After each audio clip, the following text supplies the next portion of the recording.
সরস্বতী পুজোর পরদিন একই আম গাছে দুই বন্ধুর ঝুলন্ত দেহ উদ্ধার। চাঞ্চল্য স্বরূপনগরে। পরিকল্পিত খুন না আত্মহত্যা, রহস্য ঘনীভূত। সরস্বতী পুজোর আনন্দের রেশ কাটতে না কাটতেই মর্মান্তিক ঘটনায় তীব্র চাঞ্চল্য ছড়ালো স্বরূপনগরের গোবিন্দপুর গ্রাম পঞ্চায়েত এলাকায়। একই আম গাছের ঝুলন্ত অবস্থায় দুই যুবকের দেহ উদ্ধারকে ঘিরে এলাকায় নেমে এসেছে শোক ও আতঙ্কের ছায়া। মৃতদের নাম রাকিবুল মণ্ডল, একাদশ শ্রেণীর ছাত্র, এবং রাজ ভদ্র, বয়স 22 বছর। ঘটনাটি ঘটেছে স্বরূপনগর থানার অন্তর্গত গোবিন্দপুর গ্রাম পঞ্চায়েতের দত্তপাড়া এলাকার একটি ফাঁকা মাঠে। স্থানীয় সূত্রে জানা যায়, রাকিবুল ও রাজভদ্র দুজনেই গতকাল থেকে নিখোঁজ ছিলেন। পরিবারের তরফে তাদের খোঁজাখুঁজি চললেও কোনো সন্ধান মেলেনি। আজ সকালে দত্তপাড়া মাঠে চাষের কাজে এসে স্থানীয় কৃষকেরা একটি আমবাগানের মধ্যে একই আম গাছে দুই যুবকের ঝুলন্ত দেহ দেখতে পান।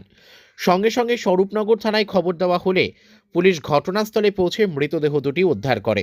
ঘটনাস্থল থেকে একটি সাইকেলও উদ্ধার করা হয়েছে। পুলিশ মৃতদেহ দুটি ময়না তদন্তের জন্য বসিরহাট জেলা হাসপাতালের পুলিশ মর্গে পাঠিয়েছে। কী কারণে এই ঘটনা ঘটল তা নিয়ে ধোঁয়াশা কাটেনি। এটি আত্মহত্যা না এর পেছনে রয়েছে কোনো পরিকল্পিত খুনের ছক, সে বিষয়ে তদন্ত শুরু করেছে স্বরূপনগর থানার পুলিশ। এই মর্মান্তিক ঘটনায় গোটা এলাকায় শোকের আবহ। দুই যুবকের অকাল মৃত্যুতে পরিবার ও গ্রামবাসীদের মধ্যে গভীর শোক ও ক্ষোভের সৃষ্টি হয়েছে। জানি না, আমি রাত 8টার সময় তেলেঙ্গানাতে বাড়ি এসেছি। ওর মা ফোন করছে যে রাজা বাড়ি নেই, রাজা বন্ধুদের সাথে। আমি জিজ্ঞেস করছি কোথায় গেছে, বলছে রাজা বন্ধুদের সাথে বেড়াতে গেছে সরস্বতী পুজোয়। এবার বাড়ি এসি, তাও আমি 1 ঘন্টা খুঁজে পাইনি। না পেলে এবার ভাইয়ের ওই বিবেকানন্দ ভাই, আমি ওর কাছে ফোন করি। আমি বলছি ভাই, আমার আমার রাজা পাওয়া যাচ্ছে না, তুই যেখানে থাকিস তুই বাড়ি আয়। ও সেই মুহূর্তে ওই লালটু ভাই আরো কে কে ছিল জানি না, ও বলে ও বাড়ি চলে আসে। সেই রাত্রি আমরা আবার সে খুঁজতে বেরিয়ে যাই, সে বাগান খুঁজতে খুঁজতে রাস্তায় সোদকাঠি মোড়ের ওখানে আমার সেই ওই এই এই ছেলে, আমার এই আমার পার্শ্ববর্তী ছেলের কাছে আমি থাকি। আমি কি করি বলো, ওই দেখি দুজনে ঝুলনো ফাঁস। আমি গিয়ে দেখি লোমা, আমি সেই চারিদিকে খুঁজেছি সবাই, ওই লেবু বাগানে আমি যাইনি। ওই লেবু বাগানে আমার মনের মধ্যে সন্দেহ হয়েছে যে ওই লেবু বাগানে মনে হয় আমি দেখি আসি একবার। সেই লেবু পুলিশ সঠিক তদন্ত নিয়ে তার সঠিক। আমার নাম প্রশান্ত ভদ্র। রাকিবুলের সঙ্গে কোনো আমার সম্পর্ক ভালো, বাবা ছেলের সম্পর্ক। সকাল 10টার দিকে বাড়ি থেকে বাইরে সরস্বতী পুজো বালকি স্কুলে, ওই স্কুলে আসবে, মার সঙ্গে বলে আসে যে মা স্কুলে যাচ্ছে। মা বলে স্কুলে যাবি, তা পুজো করতে যাবো না কেন। তারপরে আর একটা ছেলে ওর সঙ্গে বন্ধুত্ব, তার বাড়ি হলো দত্তপাড়ায়, অন্য মতো রাজা। সকাল 10টায় বেরো বাড়ির থেকে, কিছুই নিয়ে আসিনি। ও পেলেন জামা প্যান্ট পরি, বাড়ির যে মোবাইলটা ছিল কাছে। 11টার পর থেকে ওর কাছে ফোন করা হচ্ছে, ফোন করলে ও রিসিভ করে কথা বলে।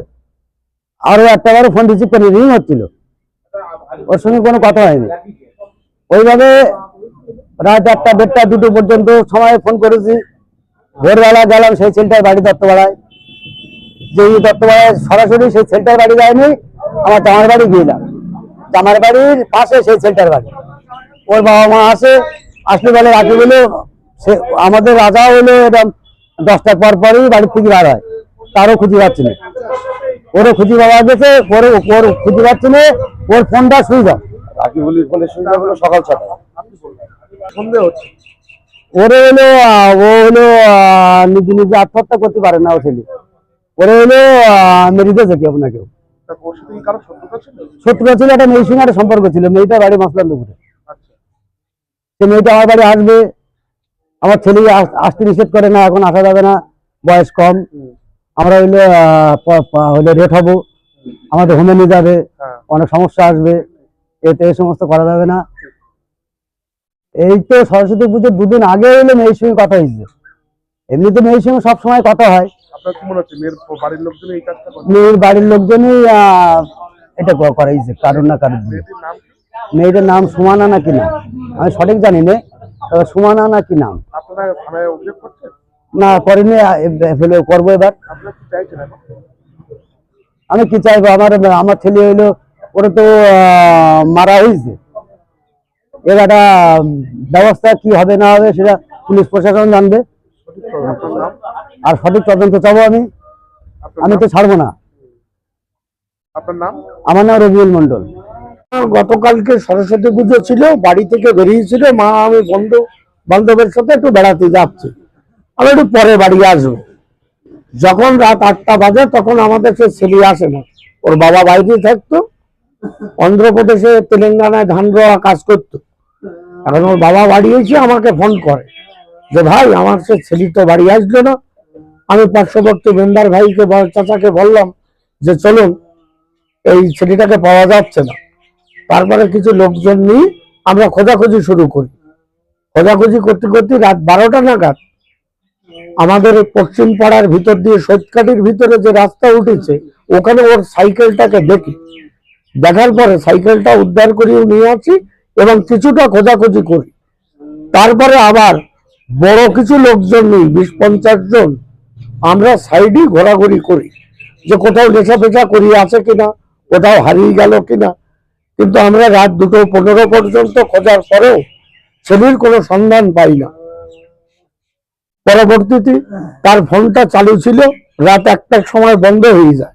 সেটা বন্ধ হওয়ার পরে আর একটা ছেলে যে রাকিবুল ছিল, তার বাড়ির লোকজন আছে যে রাজার সাথে কি রাকিবুল আছে, গোবিন্দপুরে বাড়ি যে ছেলেটা।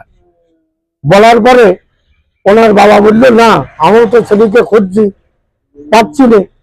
তখন ওর বাবা মা সন্দেহবশত সেই জায়গাতে আবার যায়, সেই সৈয়দকাঠি রাস্তায়, যেই এক লম্বু বাগানে এক আম গাছে দেখে দুটো লাশ ঝুলছে, একটা তার ছেলের, একটা গোবিন্দপুরের ছেলে রাকিবুলের। কি ঘটনা মানে? এটা সম্পূর্ণ তদন্ত সাপেক্ষ ব্যাপার।